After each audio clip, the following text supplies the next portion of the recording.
Corona का कहर छटने के बाद प्रॉपर्टी मार्केट में बूम है। लोगों में घर खरीदने की इच्छा बढ़ने से मकानों की मांग बढ़ी है। सॉफ्टवेयर कंपनी में काम करने वाले नितेश घर लेने की सोच रहे हैं। बिल्डर ब्रोकर के चक्कर लगाकर थक चुके हैं। रेडी टू मूव या अंडर कंस्ट्रक्शन फ्लैट में से किसे खरीदें, इसे लेकर कंफ्यूज हैं। मकान दुकान की ये रिपोर्ट लाखों लोगों की इसी उलझन को दूर करने की कोशिश है। बेजान पड़ी इमारतों और प्रदर्शन करते घर खरीदारों को देखकर रेडी टू मूव फ्लैट खरीदना उचित मालूम देता है। आमतौर पर ऐसे फ्लैट रीसेल में बेचे जाते हैं, यानी किसी ने डेवलपर से खरीदा और बाद में उसे बेच दिया। रेडी टू मूव यानी बने बनाए मकान की खूबी यह है कि आप तुरंत शिफ्ट हो सकते हैं। जीएसटी समेत दूसरे चार्जेस नहीं देने पड़ते हैं। अगर आपने होम लोन लिया है तो आपको सिर्फ ईएमआई भरनी पड़ती है। रेडी टू मूव फ्लैट के दाम लोकेशन, कंस्ट्रक्शन, क्वालिटी, फ्लैट कितना पुराना है और प्रॉपर्टी बाजार का क्या हाल है जैसी चीजों पर निर्भर करते हैं। इसी आधार पर प्रॉपर्टी की कीमत कम या ज्यादा होती है। रीसेल प्रॉपर्टी सस्ती होने का एक कारण ये भी है कि कोई भी प्रॉपर्टी जैसे जैसे पुरानी होती जाती है उसकी कीमत भी घटती है।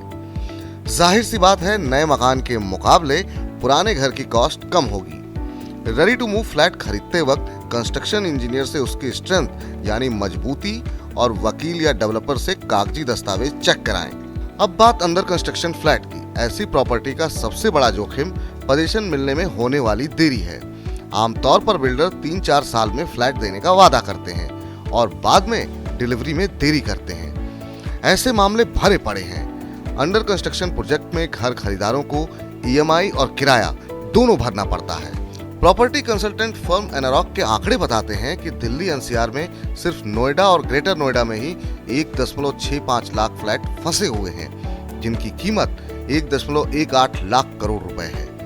इनमें साल 2014 या उससे पहले लॉन्च हाउसिंग प्रोजेक्ट शामिल हैं। वहीं देश के 7 प्रमुख शहरों में मई 2022 तक 4.48 लाख करोड़ रुपए के करीब 4.8 लाख घर अटके हुए हैं। दिल्ली एनसीआर में ऐसे मकानों की संख्या 2.40 लाख है।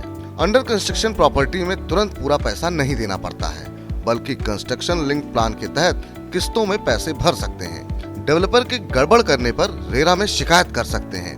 ऐसी प्रॉपर्टी लॉन्च होने के समय कम दाम पर मिल जाती है और जब तक निर्माण पूरा होता है तब तक इलाके में डेवलपमेंट होने से प्रॉपर्टी के दाम बढ़ जाते हैं। इससे निवेश पर अच्छा खासा एप्रिसिएशन मिल जाता है।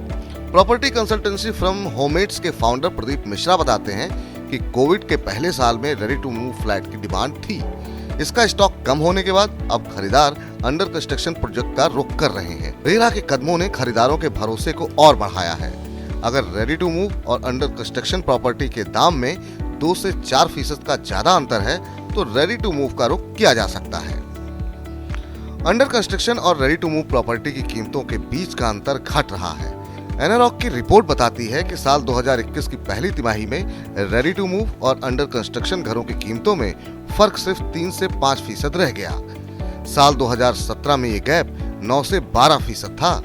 ऐसे समय में जब घर खरीदार रेडी टू मूव की ओर शिफ्ट कर रहे थे, उस वक्त में गैप घटने की वजह नए मकानों की सप्लाई में कमी हो सकती है।